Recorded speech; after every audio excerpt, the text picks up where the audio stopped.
നമ്മൾ ഈ അടുത്ത് ഏറ്റവും കൂടുതൽ ലൂപ്പിൽ കേട്ടിട്ടുള്ള ഒരു പാട്ട് ഏതായിരിക്കും? വ്യസന സമേതം ബന്ധുമിത്രാദികൾ എന്ന സിനിമയിലെ ആ പാട്ട് തന്നെ, ഹൽവ കണ്ണാളെ എന്ന് തുടങ്ങുന്ന പാട്ട്. ആ പാട്ട് പാടിയ പാട്ടുകാരനാണ് ഇന്ന് ഓണവിശേഷങ്ങളുമായിട്ട് നമ്മുടെ കൂടെയുള്ളത്. വെൽക്കം അദീഫ്. ഹാപ്പി ഓണം.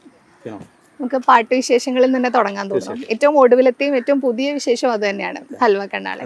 ആ പാട്ടിന്റെ ഒരു അനുഭവവും സന്തോഷമൊക്കെ എങ്ങനെയാണ്? തീർച്ചയായിട്ടും എനിക്ക് ഓണം എന്ന് വരുമ്പോൾ ആദ്യം ഇപ്പോൾ ഈ പാട്ട് തന്നെയാണ് വരുന്നത്. ആക്ച്വലി നിങ്ങളിപ്പോൾ പറഞ്ഞ ഹൽവ കണ്ണാളെ എന്ന് പറയുന്ന പോർഷനാണ് കൂടുതൽ മേ ബി ഈ സോഷ്യൽ മീഡിയയിൽ ഏറ്റവും കൂടുതൽ ശ്രദ്ധിക്കപ്പെട്ടത്. പക്ഷെ പാട്ടിൻ്റെ തുടക്കം സാമ്പ്രാണി പെൺതിരി എന്നാണ്.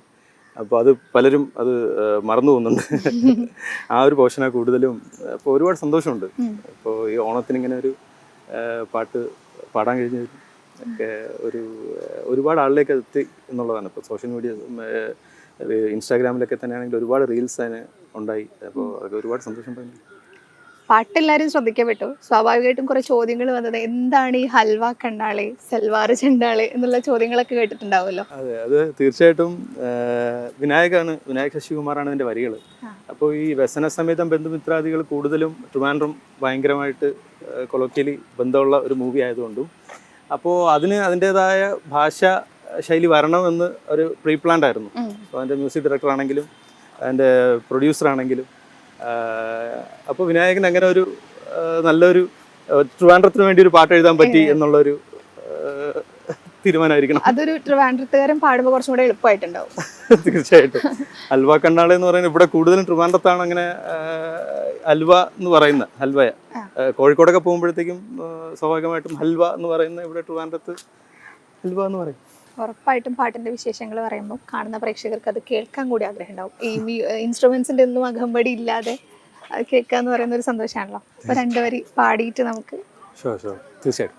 സാമ്പ്രാണി പെൺതിരി നെഞ്ചിലെറിയണ് വല്ലാണ്ട് ഗുമുഗുമാ ഉള്ളു പുകയണ് മൂക്കാകെ പടരണ് വാസന ചുമ്മാതെ പതറണ് എന്തു കൂത്തടി പുളിഞ്ചിക്ക ഉറിഞ്ചി ഉറിഞ്ചി കുടിക്കുവാൻ ഉറുമ്പ് ഞാൻ കറങ്ങി നിൽക്കണ് ഒയരയാ മരത്തി വലിഞ്ഞ് കയറണ് ചറുക്കിയാൽ ഓർന്ന് താഴെ വീഴണ് ഓ ഹൽവ കണ്ണാളെ സൽവാർ ചെണ്ടാളെ പൽവാള് ദേവൻ ഞാൻ സെൽവാക്ക് ഇല്ലാതെ തൊണ്ടയ്ക്കുള്ളാലെ നിന്നെ കണ്ടാലേ നൊങ്കിൻ തള്ളാലെ വാക്ക് തീർന്നേ നീ അകലെ ചരട് മുറിഞ്ഞ പട്ടം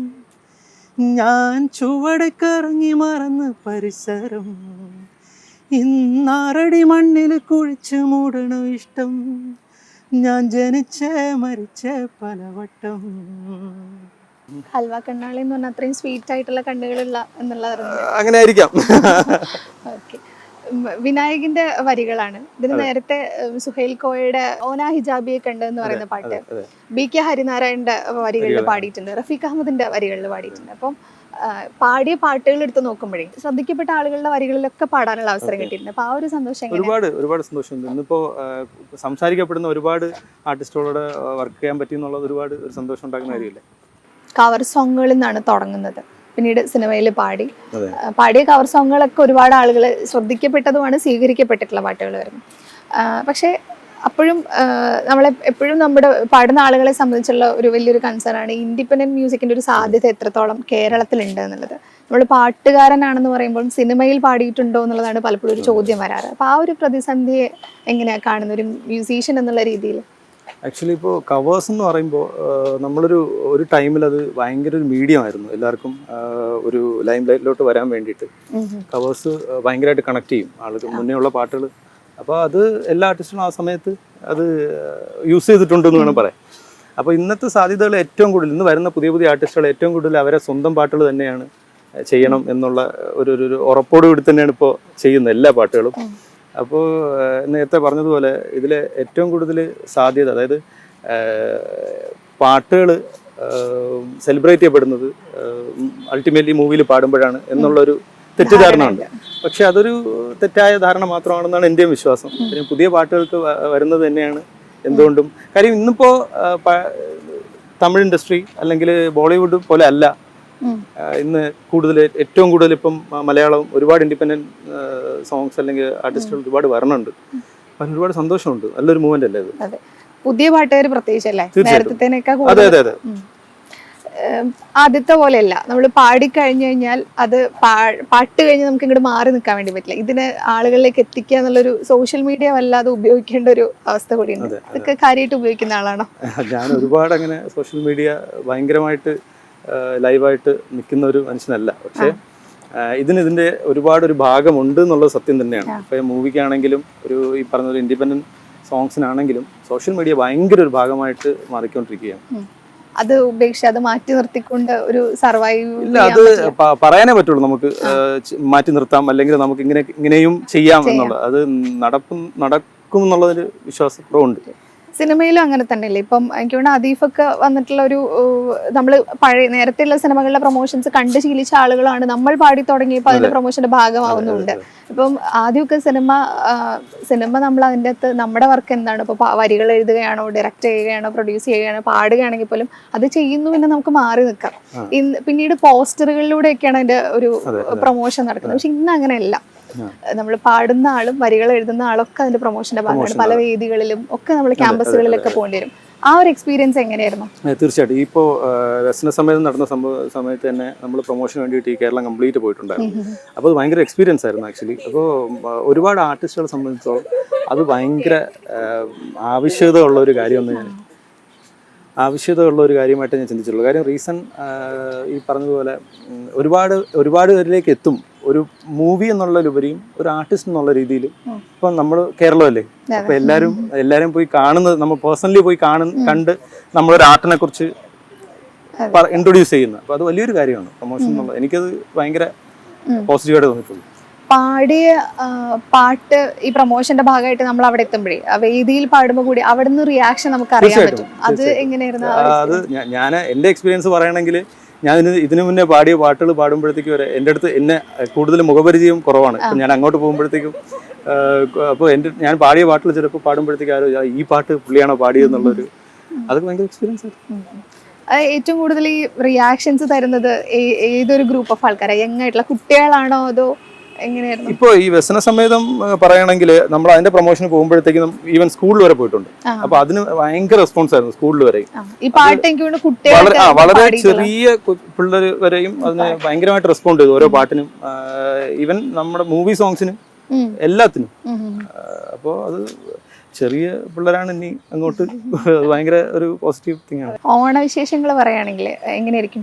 നമ്മളെ ഒരു ക്ലീശ ചോദ്യമാണ്, കുട്ടിയായിരിക്കുമ്പോഴുള്ള ഒരു ഓണം എങ്ങനെയാണ്, മ്യൂസീഷ്യൻ ആയതിനു ശേഷമുള്ള ഒരു ഓണം എങ്ങനെയാണ് എന്നൊക്കെ. അല്ല, അതിനങ്ങനെ പ്രത്യേകിച്ച് ഭയങ്കര വ്യത്യാസമൊന്നുമില്ല. പക്ഷെ ഓണം എനിക്ക് കൂടുതലും സ്കൂളും കോളേജൊക്കെ തന്നെയാണ്. ഇപ്പോൾ വീടിനടുത്ത് എങ്ങനെ ഓണം സെലിബ്രേറ്റ് ചെയ്യപ്പെടുന്നുണ്ടെന്ന് ചോദിച്ചു കഴിഞ്ഞാൽ എനിക്ക് കൂടുതലും സ്കൂളും കോളേജും തന്നെയാണ് എൻ്റെ ഓണം. ഞാൻ കണ്ടിട്ടുള്ള ഭയങ്കര വൈബ് ഓണം കോളേജും ഒക്കെ തന്നെയാണ്. അതുപോലെ ഇന്നും വീണ്ടും ഒരു ഓണം വന്നതിനും നമുക്ക് വീണ്ടും അതിലൊരു കാണാൻ പറ്റിയതിൽ ഒരുപാട് സന്തോഷമുണ്ട്. ബാക്ക്ഗ്രൗണ്ട് ഞാൻ പഠിച്ചതൊക്കെ നോക്കുന്ന സമയത്ത് എഞ്ചിനീയറിംഗ് ആയിരുന്നു ബാക്ക്ഗ്രൗണ്ട് വരുന്നത്. പിന്നീട് മ്യൂസിക്കിലേക്ക് വരുന്നു. നമുക്ക് ഇതാണ് നമ്മുടെ ഒരു പാഷൻ എന്നൊക്കെ തിരിച്ചറിഞ്ഞിട്ടേ നമ്മൾ അതിനകത്തേക്ക് വരുമ്പോൾ നമുക്ക് വീട്ടുകാരെ കൺവിൻസ് ചെയ്യേണ്ട ഒരു ബാധ്യത കൂടി ഉണ്ടാവുമല്ലോ. കാരണം ഒരു പ്രൊഫഷണൽ കോഴ്സ് എടുത്ത് പഠിക്കുന്നു, ആ വഴിയെ സഞ്ചരിക്കുന്നത് പ്രതീക്ഷിച്ചിരിക്കുന്ന വീട്ടുകാരുടെ മുന്നിൽ ഞാൻ ഇങ്ങോട്ടാണ് പോകുന്നത് എന്നൊക്കെ ആ സമയമൊക്കെ എങ്ങനെ മറികടന്നത്? അല്ല, അത് ഒരു വല്ലാത്തൊരു ബുദ്ധിമുട്ടുള്ള ഘട്ടമാണ്. ഞാനത് എൻ്റെ 10th ഒക്കെ കഴിയുന്ന സമയത്ത് ഈ പറഞ്ഞ കാര്യം വീട്ടിൽ പ്രസന്റ് ചെയ്യുമ്പോഴത്തേക്കും നോർമലി അവർ പറയുന്നത് പോലെ തന്നെ അത് പോസിബിൾ അല്ല എന്നുള്ള ഒരു സംഭവത്തിലേക്ക് പിന്നെ തല്ലി പഠിപ്പിച്ചാണ് ഈ പറഞ്ഞതുപോലെ എഞ്ചിനീയറിങ്ങിനൊക്കെ പോയതും. ഈ എഞ്ചിനീയറിംഗ് പാതിയാകുമ്പോൾ തന്നെ എനിക്ക് ഇതിലോട്ടാണ് എൻ്റെ കംപ്ലീറ്റ് ഫോക്കസ് എന്നുള്ളത് എനിക്ക് മനസ്സിലായി. അപ്പൊ അന്നേ തുടങ്ങി പരിപാടി, അന്നേ തുടങ്ങി. പിന്നീടുള്ള റിയാക്ഷൻ എങ്ങനെയായിരുന്നു വീട്ടുകാരുടെ? ഇപ്പൊ ഒരു ഭയങ്കര സപ്പോർട്ടീവ് ആണ്, വീട്ടില് ഭയങ്കര ഓണാണ്. ഹൽവ കണ്ണാളെ പോലെ തന്നെ മ്യാവൂലൊരു പാട്ട് ആളുകള് കുറേ എന്താ പറയാ കുറെ ഏറ്റുപാടിയിട്ടുള്ള ഒരു പാട്ടാണ് ഓനാ ഹിജാബി. അതിന്റെ 2 വരി കൂടെ പാടിയിട്ട് അടുത്തേക്ക് പോകും. ഓനാ ഹിജാബിയെ കിനാവ് കണ്ട് ഇരുളിൽ പൊതിഞ്ഞ നിലാവ് കണ്ട് മരുഭൂവിൽ എന്തോ എന്തോരം എന്തോരം മലബാറിൽ പൂക്കണ പൂവ് കണ്ട് ഓന ഹിജാബിയെ കിനാവ് കണ്ട് ഇരുളിൽ പൊതിഞ്ഞ നിലാവ് കണ്ട് മരുഭൂവിൽ എന്തോരം എന്തോരം എന്തോരം മലബാറിൽ പൂക്കണ പൂവ് കണ്ട്. വേറെ ഭാഷകളിൽ പാടിയിട്ടുണ്ടായിരുന്നു. അതെ, ഇവിടെ നമ്മൾ മലയാളത്തിൽ പാടുമ്പോഴേ നമ്മുടെ മദർ ടങ് ആണ്, സ്വാഭാവികമായിട്ടും വരികൾ എന്ത് മീൻ ചെയ്യുന്നു എന്നുള്ളതൊക്കെ നമുക്ക് അറിയാൻ വേണ്ടി പറ്റും. അപ്പൊ അതിന് നമുക്കൊരു എക്സ്ട്രാ ഒരു ഇമോഷൻ കൊടുക്കാനും വേണ്ടി പറ്റും പാട്ടിനോട്. മറ്റു ഭാഷകളിൽ പോകുമ്പം ഭാഷ ഒരു പ്രതിസന്ധിയാണല്ലോ, അതറിയാൻ വേണ്ടി ശ്രമിക്കാറുണ്ടോ, എന്താണ് വരികൾ അർത്ഥമാക്കുന്നത് എന്നൊക്കെ? ഞാൻ തമിഴിൽ പാടുമ്പോഴത്തേക്കും കൂടുതലും തമിഴ്, എനിക്ക് വീട്ടിലിപ്പോൾ എൻ്റെ വാപ്പയൊക്കെ തമിഴാണ് സൈഡ്, അപ്പോൾ എനിക്ക് കൂടുതൽ തമിഴ് അറിയാം. അപ്പോൾ ഒരു പരിധിവരെയും തമിഴ് എനിക്ക് ഇമോഷണലി കണക്ട് ചെയ്യാൻ പറ്റും. മലയാളത്തിൽ പിന്നെ അത് നമുക്കത് എക്സ്പ്ലനേഷൻ ഉണ്ട്, ഭയങ്കര ഡെഫിനിഷൻ ഉണ്ടാവും ഒരു പാട്ട് എന്താണെന്നുള്ളത്. പക്ഷേ കന്നഡയിലൊക്കെ പാടുമ്പോഴത്തേക്കും അതിന് എൻ്റെ റിസിസ്റ്റൊക്കെ എൻ്റെ കൂടെ ഉണ്ടാവും. അവർ പറഞ്ഞുതരും മീനിങ് എന്താണെന്നുണ്ടെങ്കിൽ അതിന് ഒരു ഇമോഷൻ കൊടുക്കണമെന്ന് പറഞ്ഞാൽ അവരെന്തായാലും തീർച്ചയായിട്ടും അവർ വേണം, എന്നാലും അതിന് ചെയ്യാൻ പറ്റത്തുള്ളൂ. പുതിയ വിശേഷങ്ങൾ ഇനി വരാനിരിക്കുന്നത് എന്താണ് കാത്തിരിക്കുന്നവർക്ക്? പുതിയ പാട്ട് ഇപ്പോൾ പാടിയിട്ടുള്ളത് ആക്ച്വലി എൻ്റെ ഒരു ഫ്രണ്ട്, എൻ്റെ ബാൻഡിലെ കീബോർഡിസ്റ്റാണ് പുള്ളി, നിപിൻ ബസന്റ് എന്നാണ് പേര്.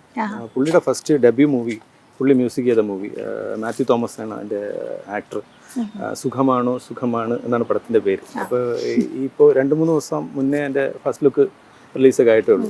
അപ്പോൾ അതിലൊരു പാട്ടുണ്ട്, അത് പാടിയിട്ടുണ്ട്. അപ്പോൾ അത് ഒരുപാട് താമസം ഉണ്ടാവില്ല, റിലീസ് ഉണ്ടാവും. സിനിമയിൽ പാടുക എന്നുള്ളതിനപ്പുറത്തേക്ക് ആളുകളായിട്ട് കണക്ട് ചെയ്യുന്നത് എങ്ങനെയാ? ലൈവ് ഷോസ് ഒക്കെ ചെയ്യാറ്? തീർച്ചയായിട്ടും. ഇപ്പോൾ നമുക്ക് ഓണമല്ലേ, അപ്പോൾ കുറച്ച് ഷോസ് ഉണ്ട്. അപ്പോൾ അതിൻ്റെ പണിപ്പുരയിലാണ്, പ്രാക്ടീസും കാര്യങ്ങളൊക്കെ നടക്കുന്നുണ്ട്. ഉടൻ തന്നെ ഉണ്ടാവും. അപ്പം കുറച്ച് ഇവിടെ ട്രിവാൻഡ്രം ബേസ് ചെയ്തും പുറത്ത് ഇപ്പം എറണാകുളത്തൊക്കെ ആയിട്ട് കുറച്ച് ഷോസ് ഉണ്ട്. നമ്മുടെ കേരളത്തിലെ ആസ്വാദകർ എങ്ങനെയാ? നന്നായിട്ട് മ്യൂസിക് എൻജോയ് ചെയ്യുന്ന ആളുകളാണ്. റിയാക്ഷൻസ് ഒക്കെ ഡൗട്ട് ഉണ്ട് അതിൽ. അവർക്ക് ഇഷ്ടപ്പെട്ടാൽ മാത്രമേ അതിന് ഒരു റെസ്പോൺസ് ഉണ്ടാവുള്ളൂ എന്നുള്ളത്. ലൈവ് ഷോസ് എനിക്ക് തോന്നുന്നു സിനിമാ പാട്ടിനേക്കാൾ പെട്ടെന്ന് റിയാക്ഷൻ കിട്ടുന്ന ഒരു സംഗതിയാണല്ലോ. നമ്മൾ സ്റ്റേജിൽ പാടുമ്പോൾ തന്നെ അവിടെ ആളുകൾ, അതെങ്ങനെയാ ഇതുവരെയുള്ള ലൈവ് ഷോസിന്റെ ഒക്കെ ഒരു അനുഭവം? നമുക്ക് ഏറ്റവും കൂടുതൽ ആളുകളെ കണക്ട് ചെയ്യാൻ പറ്റുന്നത് എനിക്ക് തോന്നിയിട്ടുള്ളത് ലൈവ് തന്നെയാണ്. കാര്യം നമ്മളെ പൾസ് അറിയുന്നത് ആ സമയത്താണ് കൂടുതലും. അവിടെയാണ് നമ്മുടെ കംപ്ലീറ്റ് ഒരു ആർട്ടിസ്റ്റിനെ സംബന്ധിച്ചുള്ള ഒരു ഹൈ അവിടെയാണ് ഇരിക്കുന്നത്. അതൊരു വലിയൊരു ഇപ്പോൾ പാട്ടുകാരനാണ്, സംഗീത സംവിധായകൻ, എഴുത്തുകാരൻ, ആ നിലയ്ക്ക് പാട്ടുകാരൻ എന്നുള്ള രീതിയിലൊക്കെ മേൽവിലാസം വലുതാക്കാനുള്ള സാധ്യതയുണ്ട്? മേൽവിലാസത്തിലുപരി പാട്ടുകൾ ഞാൻ ചെയ്ത് കുറച്ച് പാട്ടുകളുണ്ട്, അത് എല്ലാവരെയും കേൾപ്പിക്കണം എന്നുള്ളൊരു ആഗ്രഹം ഉണ്ട്. കമ്പോസ് ചെയ്തിട്ടുണ്ട്. ഒരു 3-4 വർഷം മുന്നേ എൻ്റെ പണിപ്പുരയിലായിരുന്നു. കുറച്ച് കാലങ്ങളായിട്ട് അതിൻ്റെ പുറകിൽ തന്നെയാണ്. അപ്പോൾ അത് ഏകദേശം ഒരു രൂപം വന്നിട്ടുണ്ട്. അപ്പോൾ അത് ഉടനെ റിലീസൊക്കെ ഉണ്ടാവും. സിനിമയിൽ തന്നെയാണോ? അല്ല, ഇൻഡിപെൻഡൻ്റ് ആയിട്ട്. നേരത്തെ പറഞ്ഞ പോലെ മേൽവിലാസം കുറെ കൂടെ വലുതാവട്ടെ, മ്യൂസിക് ഡയറക്ഷനിലേക്കൊക്കെ എത്തട്ടെ, പിന്നെ പല ഭാഷകളിലും ഈ ശബ്ദം നമുക്ക് കേൾക്കാൻ വേണ്ടി പറ്റട്ടെ. തിരക്കുകളുണ്ടെന്നറിയാം, നമ്മുടെ കൂടെ കുറേ സമയം ഉണ്ടായി, വിശേഷങ്ങളൊക്കെ പങ്കുവച്ചു. ഹാപ്പി ഓണം വീണ്ടും. Thank you. സന്തോഷം. എല്ലാ പ്രേക്ഷകർക്കും എൻ്റെ എല്ലാവിധ ഓണാശംസകളും അറിയിക്കുന്നു. ഇനിയും തുടർന്നും എല്ലാ രീതിയിലും സപ്പോർട്ട് ഉണ്ടാവുമെന്ന് വിശ്വസിക്കുന്നു. Thank you. ഓമനിക്കാൻ പൂക്കൾ നിറഞ്ഞൊരു കൗമാരം, ഓണത്തുമ്പികൾ പാടും പുഴയോരം, ഓടക്കുഴലൂതും പാട്ടിൻ കളിമേളം, ഓർമ്മകൾ പൊന്നൂഞ്ഞാലാടും താഴ്വാരം, ഓമനിക്കാൻ പൂക്കൾ നിറഞ്ഞൊരു കൗമാരം.